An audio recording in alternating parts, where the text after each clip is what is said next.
warahmatullahi wabarakatuh. Waalaikumsalam warahmatullahi wabarakatuh. Selamat siang anak-anak. Selamat siang, Bu. Bagaimana kabarnya pada siang hari ini? Alhamdulillah baik. Alhamdulillah. Sebelum memulai mata pelajaran hari ini, Ibu minta tolong salah satu untuk memimpin doa kepada Mbak Aya. Bisa minta tolong dipimpin doa. Untuk mengawali pembelajaran pada hari ini, berdoa menurut kepercayaan masing-masing. Berdoa dengan berdoa cukup. Terima kasih Mbak Aya. Baik, sebelumnya Ibu mau absen dulu. Apakah ada yang tidak masuk hari ini? Masuk semua? Oke, baik. Sekarang bisa disiapkan dulu ya alat tulisnya. Ya.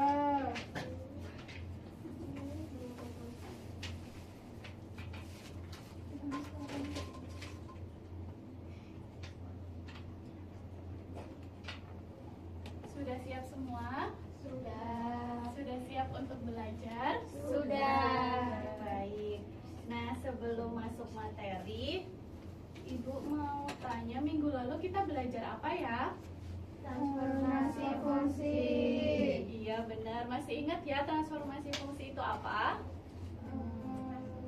Masih ingat? Ya baik, masih ingat. Nah hari ini kita akan belajar bentar.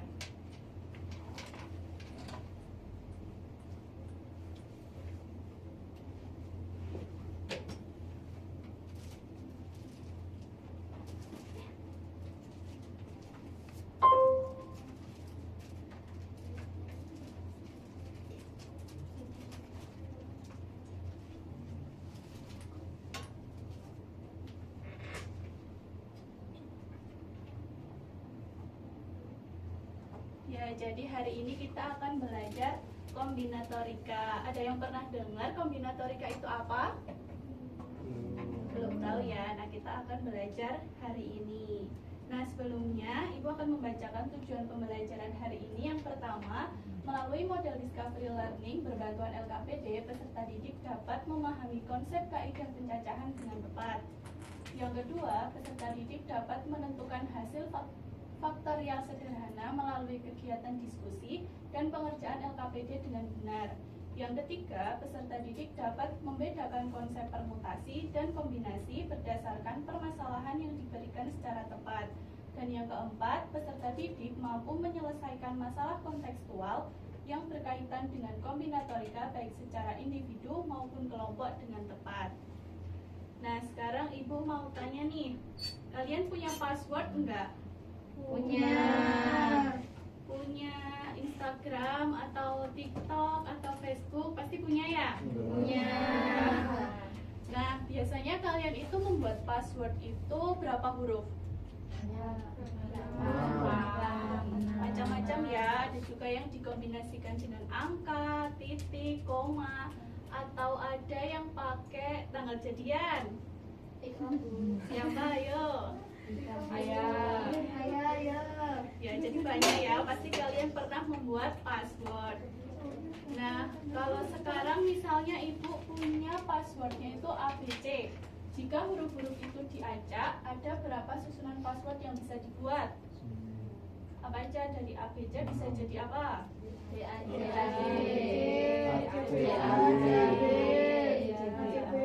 Ya, ada banyak ya.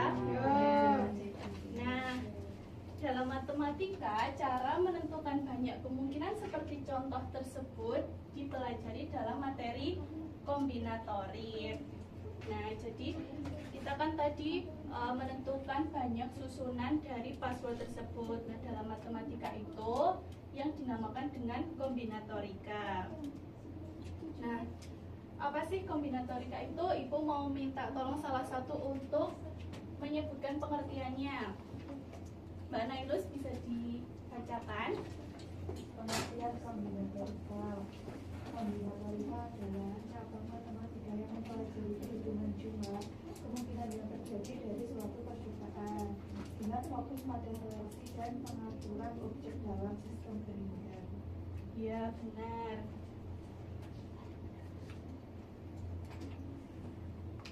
Jadi kombinatorika itu yang mempelajari tentang perhitungan jumlah kemungkinan.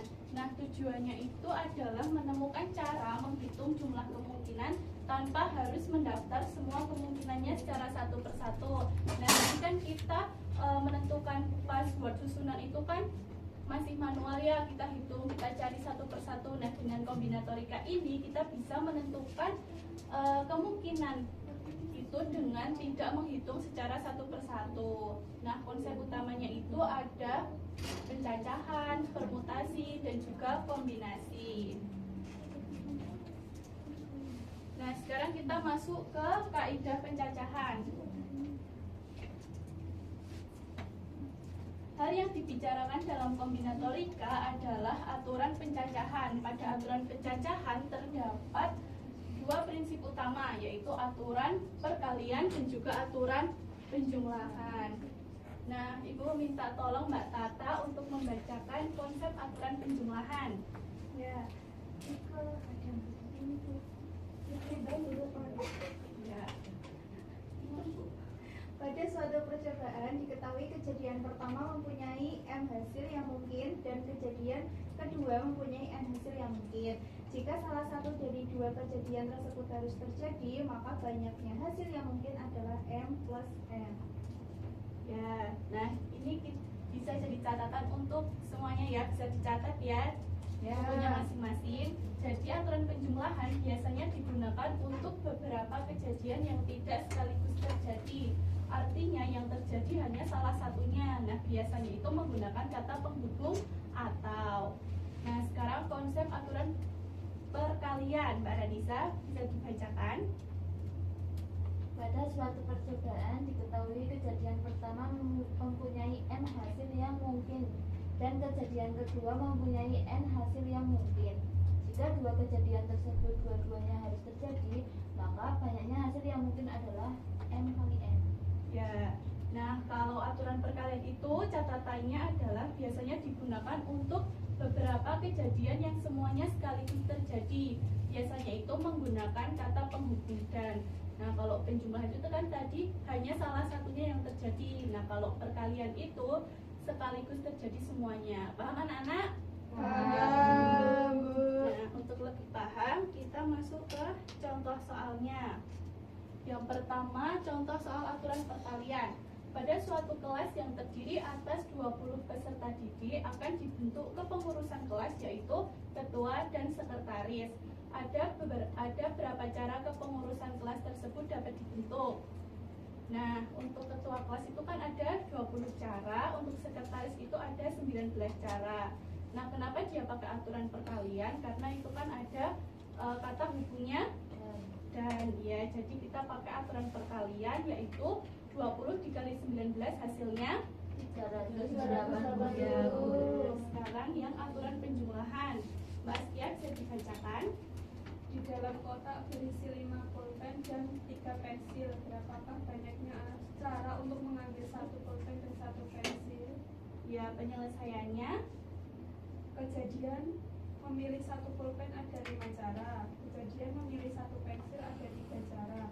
Jadi banyaknya memilih 1 pulpen atau 1 pensil adalah 5 ditambah 3 sama dengan 8. Ya, benar. Nah, sekarang Ibu mau tanya nih. Nanti yang bisa jawab angkat tangan, terus Ibu tunjuk untuk maju ke depan. Yang bisa jawab nanti Ibu kasih hadiah. Soalnya gampang kok. Kenapa soal yang pertama itu pakai aturan perkalian dan yang kedua pakai aturan penjumlahan? Ya, Mbak Tata. Mbak Tata bisa maju ke depan? Oh, maju, Iya, Bu. nggak apa-apa, maju aja. Sen, Bu. Oh ya, udah di situ aja. Nah, jadi yang pertama, kenapa pakai aturan perkalian? Karena kan tadi di materinya Ibu kan kalau perkalian itu pakainya itu Bu dan gitu. Ya. Nah, di situ kan ketua kelas, ketua dan sekretaris, makanya Ya. pakai perkalian. Terus Ya. kalau yang aturan penjumlahan di situ soal tuh udah jelas. Karena Ya. bagaimana memilih 5 pulpen atau pensil gitu, ada kata itu, jadi pakainya penjumlahan. Iya benar, tepuk tangan untuk Mbak Tata. Ini hadiah buat Mbak Tata. Terima kasih, Bu. Iya, sama-sama. paham ya gimana menentukan dengan cara perkalian dan dengan cara penjumlahan? Paham semuanya kan? Paham. Ya, baik. Nah, sekarang kita masuk ke faktorial. Jika D bilangan asli, faktorial dari D dinotasikan dengan D faktorial. Nah, tanda seru di sini itu kita bacanya faktorial ya. Jadi D faktorial didefinisikan dengan D faktorial sama dengan D dikali D min 1 dikali D min 2 dikali D min 3 dikali seterusnya sampai dikali 1. Nah, contohnya 4 faktorial sama dengan 4. Kenapa di sini dikali 3? Tahu nggak? Kenapa di sini dikali 3? Iya benar, karena di sini kan D min 1, jadi 4 dikurangi 1 itu 3, kemudian dikurangi 2 dikali 2 dan dikali 1, maka hasilnya 24. Nah, sekarang kalau misal ibu punya 3 faktorial, berarti berapa? 3 kali 2 kali 1. Ya, hasilnya nah, jadi paham ya gimana cara menentukan bilangan asli yang faktorial. Ya. Nah, sekarang kita lanjut ke permutasi. Pada aturan pencacahan permutasi, urutan kejadian sangat diperhatikan. Nah, jadi kalau permutasi itu kita harus memperhatikan urutan kejadiannya. Jika diberikan n objek berbeda, sebuah permutasi K dari n objek berbeda adalah sebuah jajaran dari K objek yang urutannya diperhatikan. Nah, rumus permutasi itu ini. Bacanya itu permutasi R dari n objek adalah n faktorial dibagi n per R faktorial. Coba Mbak Zulfa bisa dibacakan ulang gimana tadi bacanya rumus permutasinya? Permutasi n objek dari n objek yaitu n faktorial per n min r faktorial. Iya benar. Nah, selanjutnya ada kombinasi. Pada aturan pencacahan kombinasi, urutan kejadian tidaklah diperhatikan. Jadi kalau tadi permutasi itu kan kita harus memperhatikan urutannya. Nah, sedangkan kalau kombinasi itu kita tidak perlu memperhatikan urutan kejadiannya. Sebuah kombinasi K dari n objek berbeda adalah jajaran dari K objek yang urutannya tidak diperhatikan. Nah, ini rumus kombinasinya. Kalau tadi kan yang di tengah itu pakai P, itu rumus dari permutasi. Kalau kombinasi itu kita pakai lambangnya itu C, seperti itu. Paham anak-anak? Paham, Bu. Ya. Sekarang kita masuk ke contoh soalnya. Mbak Ira bisa dibacakan contoh soalnya. Dari 8 siswa dalam suatu kelas akan dipilih menjadi pengurus kelas yang terdiri dari seorang ketua, seorang sekretaris, dan seorang bendahara. Jabatan pengurus kelas tidak boleh rangkap. Tentukan banyaknya susunan pengurus kelas yang tertentu. Ya, dari soal ini kira-kira kita pakai cara permutasi atau kombinasi? Permutasi. Kenapa kita pakai permutasi?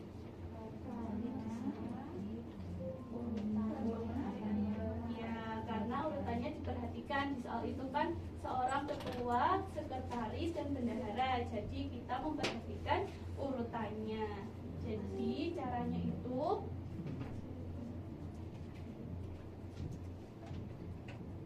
permutasi 3 dari 8 objek itu apa tadi?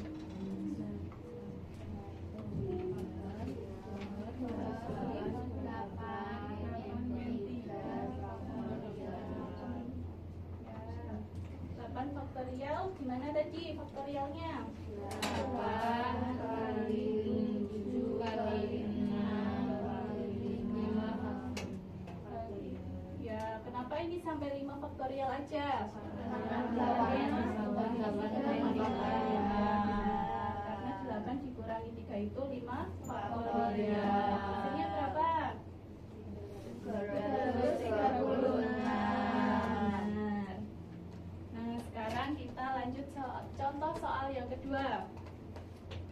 Mbak Salsa bisa dibacakan. Dari 5 orang siswa dalam suatu kelas akan dipilih 3 orang sebagai pengurus kelas. Tentukan pembicara memilih pengurus kelas tersebut. Nah, kalau soal ini kita pakai cara apa? Pakai kombinasi. Ya, kenapa pakai kombinasi? Ya benar, kan permutasi itu ada urutannya dari ketua, sekretaris, bendahara. Nah kalau kombinasi ini kan hanya ditulis 3 orang sebagai pengurus kelas, jadi kita tidak perlu memperhatikan urutannya. Jadi kita pakai cara kombinasi. Nah sekarang supaya kalian lebih paham, kita diskusi pakai LKPD ya. Ya, Bu. Ibu bagi jadi 4 kelompok. Ini kelompok 1. Ini kelompok 2 ya sama Mas Rido. Ini kelompok 3 sama yang belakang. Ini kelompok 4. Yang dikerjakan aktivitas 1 aja ya. Ya.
Nah, kan garap 3, berarti kalian garap 2 sama maju.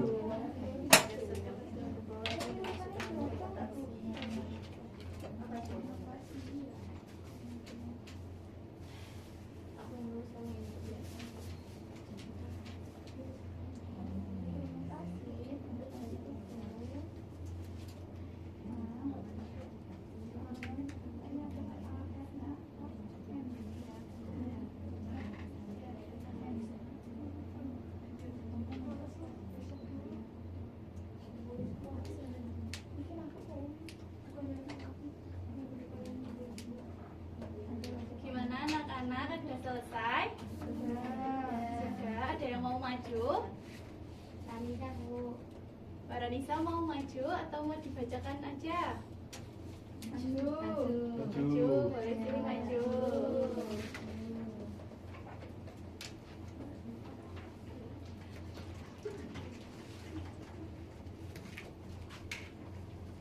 Ya, dibacakan aja ya Mbak Ranisa. Didengarkan ya anak-anak. Ya, Bu. Nomor 1, tuliskan semua kemungkinan susunan yang dapat dibentuk dari huruf A, B, dan Z. Susunannya ada ABC, BCA, ACB, CAB, BAC, CBA. Sama anak-anak. Sama. Lanjut. Nomor 2, berapa banyak susunan yang berhasil kalian temukan? Ada 6 susunan. Sama anak-anak. Ya. Yang ketiga, apakah susunan ABC dan BAC dianggap sama? Susunan ABC dan BAC tidak dianggap sama karena urutannya berbeda. Sama anak-anak. Nomor 4, berdasarkan hasil yang diperoleh, apa yang dimaksud dengan permutasi? Permutasi adalah cara menyusun beberapa atau seluruh objek dari suatu himpunan dengan memperhatikan urutan. Sama anak-anak. Sama. Ya, tepuk tangan untuk Mbak Ranisa. Terima kasih Mbak Ranisa. Nah, Jadi kalian udah paham ya apa itu permutasi, kombinasi, faktorial, udah paham semua? Ya. Nah, sekarang Ibu mau minta salah satu orang untuk menyimpulkan kegiatan belajar kita hari ini. Iya Mbak Askia, kita belajar apa aja? Kita belajar tentang aturan penjumlahan yang dimana kejadiannya tidak sekaligus terjadi serta biasanya menggunakan kata atau. Sedangkan untuk aturan perkalian dimana kejadiannya itu sekaligus terjadi dan biasanya menggunakan kata dan. Lalu ada faktorial yang dimana merupakan hasil kali semua bilangan bulat positif yang kurang dari atau sama dengan suatu bilangan asli n. Lalu ada permutasi yang dimana urutan kejadiannya sama diperhatikan, sedangkan ada kombinasi di mana urutan kejadiannya tidak diperhatikan. Iya benar, terima kasih Mbak Askia. Oke, nah sekarang kalian udah paham ya tentang materi kita hari ini yaitu Kombinator. Ya, benar. Nah di situ kan ada aktivitas 2 itu digunakan untuk mengerjakan di rumah ya. Minggu depan dikumpulkan sebelum kita masuk kelas, oke? Ya, Oke. Nah jangan lupa juga minggu depan kita akan belajar geometri analitik. Sebelum masuk kelas harus belajar dulu ya. Nah sebelum Ibu tutup, Ibu punya kata-kata hari ini, yaitu ambil dari Quran Surat Maryam ayat 4. Jangan pernah merasa tertinggal. Setiap orang punya proses dan rezekinya masing-masing. Jadi intinya itu, kalian itu jangan sering membandingkan diri kalian dengan orang lain. Jangan merasa kok dia lebih ini, kok dia lebih itu, kok dia cepat. Karena Allah itu udah menetapkan proses tiap hambanya itu yang terbaik. Jadi apa yang lebih cepat untuk orang lain itu belum tentu terbaik untuk kita, dan yang lama itu belum tentu kita tertinggal atau terlambat. Ya, baik, sebelum menutup pembelajaran kita hari ini, Mbak Askia bisa dipimpin doa. Untuk mengakhiri pembelajaran hari ini, berdoa dimulai. Berdoa selesai. Terima kasih Mbak Askia. Baik, Ibu tutup. Wassalamualaikum warahmatullahi wabarakatuh. Waalaikumsalam warahmatullahi wabarakatuh. Terima kasih Bu.